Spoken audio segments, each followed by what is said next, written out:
This is Travis with Horror Movies Uncut. Got PJ Starks with me right here. He is the producer and the director of the anthology that we're here doing behind the scenes footage on, which is Volumes of Blood. He is kind enough to give me a couple seconds of his time in between shooting and eating also, when we're here talking about the film. So PJ, once again, man, thanks so much for having us down here. We really, really appreciate it. If you could, in a sense, kind of give me just a little bit more background on the Volumes of Blood itself, like how the inception of it, because I'm kind of hearing that this is not the first one, that the library has been involved with something similar to this the previous year. So how did all this kind of come to be? Well, what happened was I came to the library with an idea for a film series called Unscripted, basically where filmmakers show their films and then they do a live audio commentary about it, kind of like a DVD special feature come to life. And it went really, really well. And we thought, hey, we're going to let's up the program, do something a little different with it. And we came up with the idea of doing the Unscripted Film School, which is we engaged the community, we brought people in who were interested and want to be a part of independent filmmaking or have an interest and see how it gets done. And what happened was the first go around was more of a competition, and it went really, really well. So then Jim Blanton, who's the executive director of the library, was like, it went so well. What can we do next? And I kind of came up with the idea and said, well, let's do like an anthology series. Instead of doing 2 shorts in one night simultaneously, let's do a series of shorts over a period of time. And I'm a old school horror fan. That's my true love. And I was like, we should do a horror anthology because I've been wanting to do one for years now, and just nothing ever coalesced. And so anyway, so he's a fan of horror too, and I was like, let's do it, called Volumes of Blood. And what happened was I got with the writer of the one who won the Audience Choice Award for the first film school. And with this go around, it was only like 5 participants in the film school the first time around. This time it's like 50 participants over the period of 4 months, and we have 5 local regional directors, including me. And it kind of went from this little small project to it's blown up and become this huge thing where we got individuals like yourself coming all the way out here, being a part of it. So it's been a pretty incredible ride. So tell me a little bit more about the timeline. Like, when did this all get started? When did you guys first start shooting for this particular one? The Volumes of Blood started in August.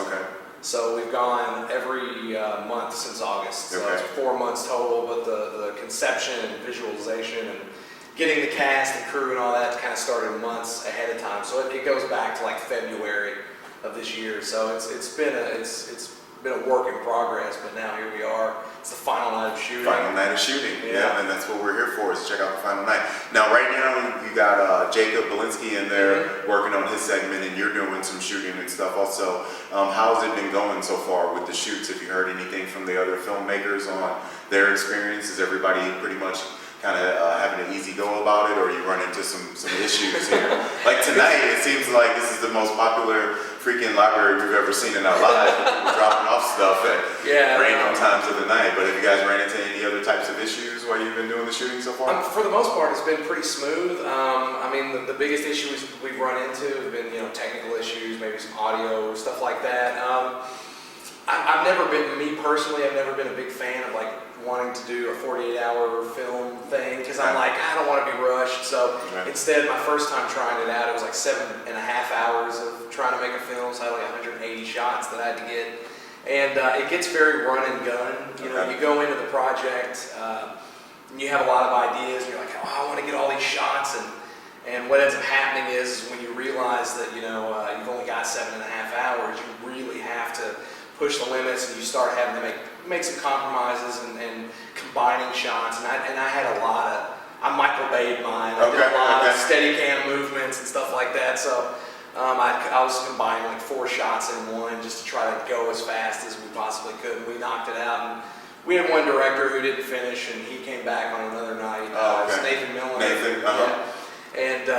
So it's been a learning experience, and I think it's funny too, because with this, working with the library, what we've come across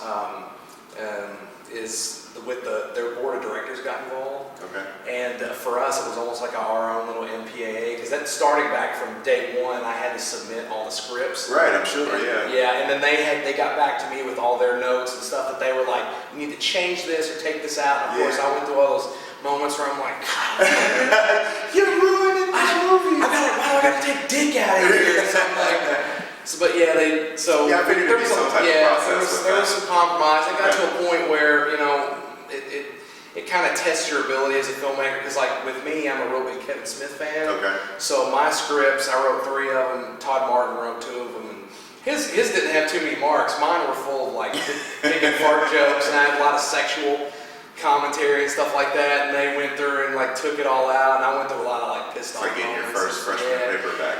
Yeah, it was. Red marks on there. Yeah, it was.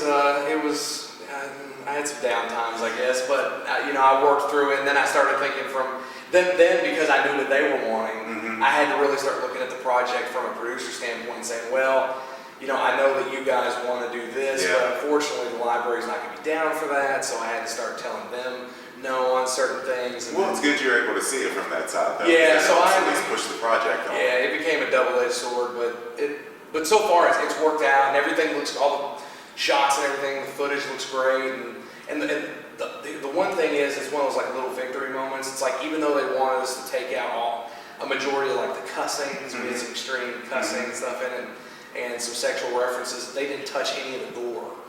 And when I knew that they weren't going to mess with the gore, I ramped up the gore. I was like, because for me, I'm like, we can't say the F word in a horror film, so then I was like, well, if they're not going to let us do that, then I'm going to show a lot more disembowelment. Gotcha. That, so. One of the things that I was intrigued, I was speaking to one of the ladies here on the set, they were explaining how one of the things that the library does is there was like a sign up for people to go onto the website of the library, and they can be like a PA for the movie. Like, well, how did you guys come about with that idea, and how did it go? Like, was it successful as well, or did you guys have some issues with that one as well? No, I mean the only issue we've run into so far, I'd say, is some people would sign up and not show up. But ultimately, the fact that they signed up, it shows that the word's getting out and people are interested in it. But yeah, so that's the film school side of the whole process. And there was a registration set up through the library website, and basically it was anybody, local, regional, could get on there. They could sign up, and then we chose 10 at a time, and we maxed out on several of the nights where we ended up having to push people over to the next one if we had some open slots. That's pretty cool. And so overall it ended up being close to 50 participants. From everybody's going to be on the credits and everything in the film? Yeah, everybody gets a IMDb credit and stuff like that, and special thanks. And awesome. It's gone really good, and I've gotten some testimonies from some of the film school participants, and everybody's just, we've had quite a few that come back like every single time, even if they didn't sign up, they're just coming anyway. They would show up. They're like, I'm ready to get bloody or something. Nothing wrong with free labor. No, not at all. No, because really, at the end of the day, like when you're doing a shoot like this and you have to go so quickly, having as many hands on deck as you possibly can is the best case scenario, because you have a lot of equipment you're moving and you're really going at full tilt. So it's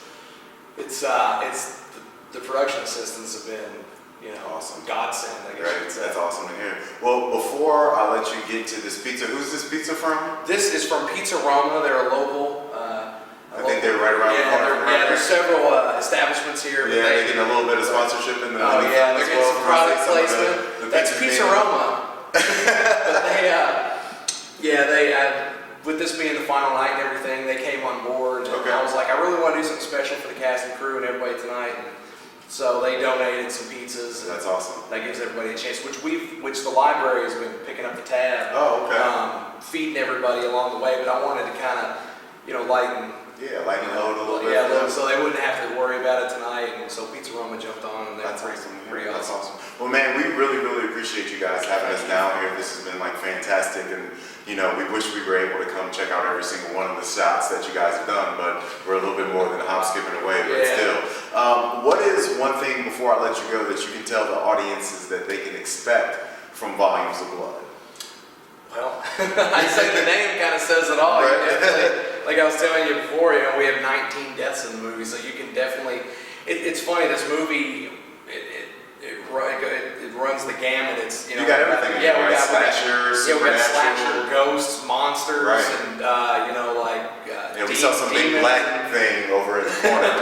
And it wasn't me, I promise, that they're using for something. Yeah. So. No. But yeah, I mean, it's got everything in it except extreme cussing. Yeah, no cussing. So. But tons of gore and tons of blood. So if you're a gore hound, you're definitely gonna be happy with the final product. Well, cool, man. Well, if you guys make like an uncensored version, you send that our Oh, way. absolutely. That's All the right, plan. PJ, we appreciate it, man. Thank you so much. And people, like we said, check out all the behind-the-scenes footage right here on Horror Movies Uncut for Volumes of Blood. I'm Travis Brown. This is PJ Starks. We're out. Peace.